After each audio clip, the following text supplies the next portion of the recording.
Assalamualaikum warahmatullahi wabarakatuh. Hamdan wa salaman amma ba'du. Hai teman-teman, perkenalkan saya Ibnu Ruslan Yuki, mahasiswa jurusan PJJ PAI dari kampus IAIN Syekh Nurjati Cirebon. Video ini dibuat untuk memenuhi tugas pertama mata kuliah Bahasa Indonesia dengan topik Sejarah, Kedudukan, dan Fungsi Bahasa Indonesia yang diampu oleh dosen Bapak Campin Pedayana.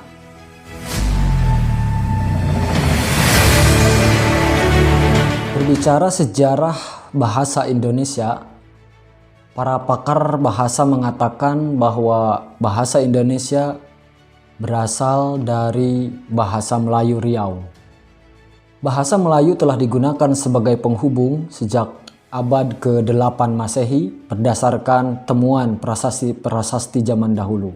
Dan di pertengahan abad ke-19, seorang pahlawan yakni Raja Ali Haji membuat sebuah kamus Melayu yang disebarkan ke seluruh pelosok Nusantara sebagai cikal bakal bahasa Indonesia hingga pada tanggal 28 Oktober 1928 para tokoh pemuda berkumpul untuk membuat ikrar yang kita kenal dengan Sumpah Pemuda. Hingga pada akhirnya, satu hari setelah Indonesia merdeka, tepatnya tanggal 18 Agustus 1945, bahasa Indonesia diresmikan sebagai bahasa negara.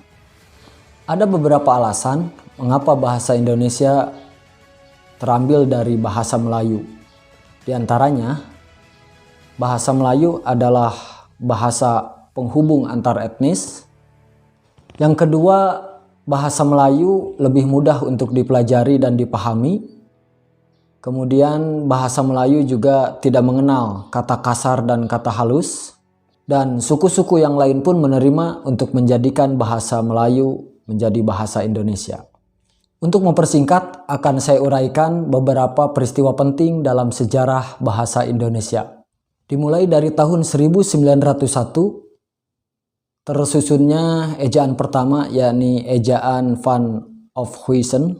Tahun 1908, kolonial Belanda mendirikan Taman Bacaan Rakyat yang pada tahun 1917 diubah namanya menjadi Balai Pustaka.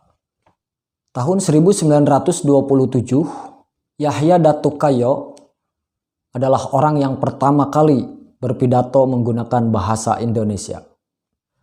Tahun 1928 terjadi Ikrar Sumpah Pemuda yang diantara isinya adalah menyatakan bahwa bahasa Indonesia adalah bahasa pemersatu bangsa Indonesia. Tahun 1933 berdiri Angkatan Sastrawan Muda yang dipimpin oleh Sultan Takdir Ali Syahbana. Tahun 1936, Sultan Takdir mendirikan tatanan baru bahasa Indonesia. Di tahun 1938, terjadi Kongres Bahasa Indonesia pertama di Kota Solo. Dan satu hari setelah Indonesia merdeka, yakni tanggal 18 Agustus 1945, bahasa Indonesia diresmikan sebagai bahasa negara. Berikutnya di tahun 1947, ejaan berubah menjadi ejaan Republik atau ejaan Suwandi. Di tahun 1954 diselenggarakan Kongres Bahasa Indonesia kedua di Medan. Tahun 1959, ejaan berubah menjadi ejaan Melindo atau Melayu Indonesia. Dan di tahun 1972, ejaan diganti dan disempurnakan dengan ejaan EYD. Tahun 1978, diselenggarakan Kongres Bahasa Indonesia yang ketiga di Jakarta. Dan kongres-kongres ini terus diselenggarakan setiap 5 tahun sekali hingga akhirnya pada tahun 2018 diselenggarakan Kongres Bahasa Indonesia yang ke-11 yang mengganti nama EYD menjadi PUEBI atau Pedoman Umum Ejaan Bahasa Indonesia.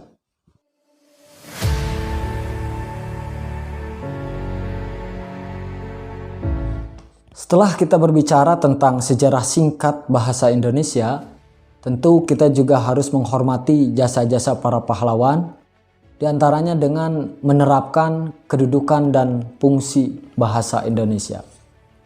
Secara umum, kedudukan bahasa Indonesia terbagi menjadi dua, yakni sebagai bahasa nasional dan bahasa negara. Sebagai bahasa nasional, bahasa Indonesia berfungsi diantaranya sebagai lambang kebanggaan nasional, yang kedua sebagai lambang identitas nasional, yang ketiga sebagai media pemersatu, dan menjadi alat perhubungan. Kedudukan bahasa Indonesia sebagai bahasa negara, ia berfungsi 1. sebagai bahasa resmi negara, 2. sebagai bahasa pengantar resmi di lembaga-lembaga dan pendidikan, 3. sebagai bahasa resmi dalam perhubungan di tingkat nasional, dan yang keempat sebagai bahasa resmi dalam perhubungan, kebudayaan, ilmu pengetahuan, dan teknologi.